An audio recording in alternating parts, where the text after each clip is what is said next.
बहुत पुरानी बात है। हिमालय के दामन में एक खूबसूरत रियासत हुआ करती थी जिसका नाम था चंद्रपुर। चंद्रपुर अपनी हरियाली, खुशबू और सुकून के लिए मशहूर था। लेकिन इस पुरसुकून रियासत के किनारे घने जंगल के पास एक छोटी सी बस्ती थी जहां एक आदमी रहता था जिसका नाम था रघु। रघु पेशे से एक शिकारी था। इसका निशाना इतना पक्का था कि उड़ती हुई मक्खी के पर भी अपने तीर से काट सकता था। लेकिन अफसोस, इसका निशाना जितना पक्का था, इसका दिल इतना ही कच्चा और सख्त था। इसके लिए जंगल की खूबसूरती कोई मायने नहीं रखती थी। इसके लिए जानवरों की चीखों में दर्द नहीं था, सिर्फ सिक्कों की खनक थी। वो अक्सर गांव वालों से फख्र से कहता, ये जंगल मेरा खजाना है और उसमें रहने वाले जानवर मेरी मिल्कियत। जिस दिन मेरा तीर चलेगा, इस दिन मेरी किस्मत बदलेगी। रघु की बीवी समतारा इसके बिल्कुल बरअक्स थी। वो एक नेक दिल और खुदा से डरने वाली औरत थी। वो हामिला थी और अपने आने वाले बच्चे के लिए बहुत से ख्वाब बुन रही थी।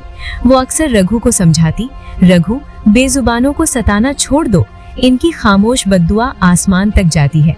लेकिन रघु इसकी बात टाल देता था और कहता कि वो बहुत जल्द इनके लिए महल खड़ा कर देगा।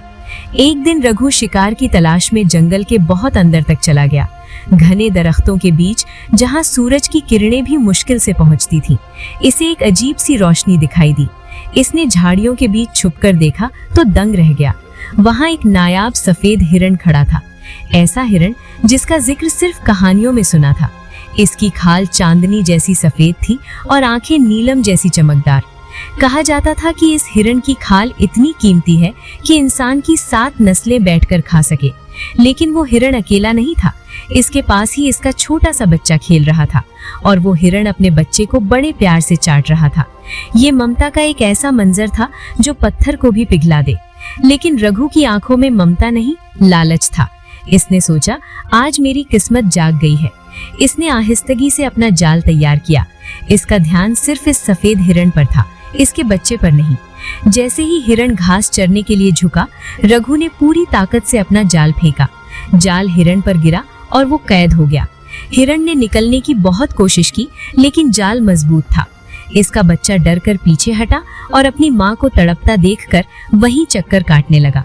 वो बच्चा एक अजीब सी दर्दनाक आवाज निकाल रहा था, जैसे रो रहा हो। वो बार बार जाल के करीब आता और अपनी माँ को छूने की कोशिश करता। हिरण की आंखों से आंसू बह रहे थे।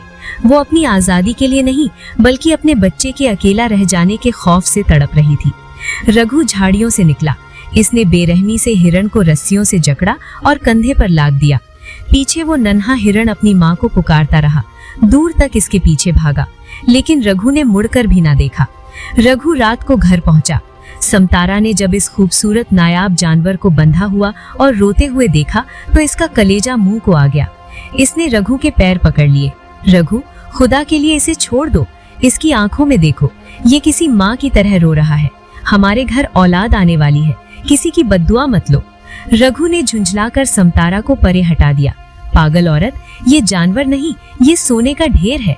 कल जब बाजार में इसके दाम लगेंगे तब तुम ही मुझे दुआएं दोगी। अगली सुबह रघु शहर गया और इस नायाब हिरण को मुंह मांगी कीमत पर बेच दिया। वो घर लौटा तो इसके पास रेशमी कपड़े, जेवरात, मिठाइयाँ और अपने होने वाले बच्चे के लिए एक खूबसूरत झूला था। वो बहुत खुश था। इसने सोचा, अब जिंदगी ऐश में गुजरेगी।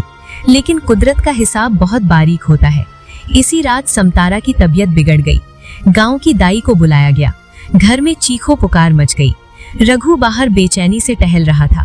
वो सोने के पालने को देखकर मुस्कुरा रहा था। अब इसमें इसका वारिस खेलेगा। कुछ घंटों बाद दाई बाहर आई। इसके चेहरे पर हवाएं उड़ रही थी। इसने कांपती हुई आवाज में कहा, रघु बैठा हुआ है। लेकिन रघु अंदर भागा। बच्चा जिंदा था, लेकिन खामोश। न वो रो रहा था, न हिल रहा था। और सबसे खौफनाक बात ये थी कि बच्चे के दोनों पैरों पर पैदाइशी तौर पर गहरे सुर्ख निशान थे, बिल्कुल वैसे ही निशान जैसे इस जाल की रस्सियों के थे जिसमें रघु ने इस सफेद हिरण को जकड़ा था। रघु को बताया गया कि बच्चा हमेशा के लिए अपाहिज है और कभी नहीं चल पाएगा। समतारा ने बच्चे की ये हालत देखकर वो सदमा बर्दाश्त न कर सकी। इसका दिमागी तवाजुन बिगड़ गया। वो सोने के झूले को घंटों झुलाती रहती थी और गुनगुनाती, मेरा बच्चा सो रहा है, कोई शोर न मचाए, इसकी माँ आएगी। रघु की दुनिया उजड़ चुकी थी। वो सोना चांदी, वो महल, वो सब कुछ इसे काट खाने को दौड़ते थे। इसका बच्चा बिस्तर पर पड़ा रहता, आंखों से छत को घूरता रहता, और इसकी बीवी पागल हो चुकी थी। रघु जिंदा लाश बन गया था। एक रात वो जंगल की तरफ भागा। वो जोर जोर से रोया, चिल्लाया, ऐ खुदा, ये कैसा इंसाफ है? मेरी गलती की सजा इस मासूम बच्चे को क्यों? तभी जंगल के पुराने मंदिर के पास से एक बुजुर्ग साधु मिले। साधु ने रघु की हालत देखी और सुकून से बोले, बेटा, तुमने एक माँ को इसके बच्चे से जुदा किया था और इसके पैर बांधे थे। आज कुदरत ने तुम्हें वही दर्द दिया है। तुमने जो दर्द बांटा था वही लौटकर तुम्हारी झोली में आया है। रघु साधु के कदमों में गिर गया। महाराज, मुझे कोई रास्ता बताएं। मैं सब कुछ लुटाने को तैयार हूँ, बस मेरा बच्चा ठीक हो जाए। साधु ने कहा, दौलत से जान नहीं खरीदी जा सकती। जिंदगी बचाने के लिए जिंदगी देनी पड़ती है। अगर कुफ्फारा चाहते हो तो शिकार छोड़ दो। जिस हाथ से जान लेते थे, अब इसी हाथ से जान बचाना सीखो। जाओ, जंगल जाओ। जंगल के इन बेजुबानों की खिदमत करो जिन्हें तुमने सताया। शायद किसी बेजुबान की दुआ तुम्हारी तकदीर बदल दे। इसी दिन रघु ने अपनी कमान तोड़ दी। इसने अपने तीर जला दिए। वो शहर छोड़कर जंगल में ही एक झोपड़ी बनाकर रहने लगा। गर्मियों में जब तालाब सूख जाते, वो मीलों दूर से पानी लाकर गढ़ों में भरता था ताकि कोई जानवर प्यासा न रह सके। सर्दियों में ठिठुरते परिंदों के लिए घोंसले बनाता। जो जानवर इसे देखकर भाग जाते थे, अब इसके पास आने लगे। साल गुजरते गए। रघु बूढ़ा होने लगा। एक दिन जंगल में आग लग गई। तमाम जानवर भाग रहे थे। रघु ने देखा कि एक हिरनी का बच्चा आग के घेरे में फंस गया। रघु ने अपनी जान की परवाह किए बगैर आग में कूद गया। वो बुरी तरह झुलस गया, लेकिन इसने इस छोटे से बच्चे को अपने सीने से लगाकर बाहर निकाल लिया। जब वो नींद बेहोशी की हालत में जमीन पर गिरा तो इसने देखा कि वो हिरनी अपने बच्चे के पास आई और फिर इसने रघु की तरफ देखा।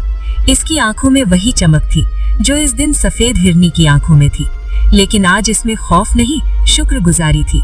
कहते हैं कि दिल से निकली दुआ अर्श हिला देती है। इसी वक्त गांव में एक मौजज़ा हुआ। सालों से बिस्तर पर पड़ा हुआ रघु का बेटा अचानक अपने पैरों में हरकत महसूस करने लगा। समतारा, जो सालों से खामोश थी, अचानक होश में आई और पुकारी, रघु। कुछ अरसे बाद रघु भर लौटा। वो अब शिकारी नहीं, जंगल का मुहाफिज था।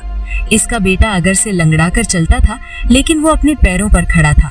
रघु ने अपने बेटे को गले लगाया और रो पड़ा। ये आंसू दुख के नहीं, शुक्र के थे।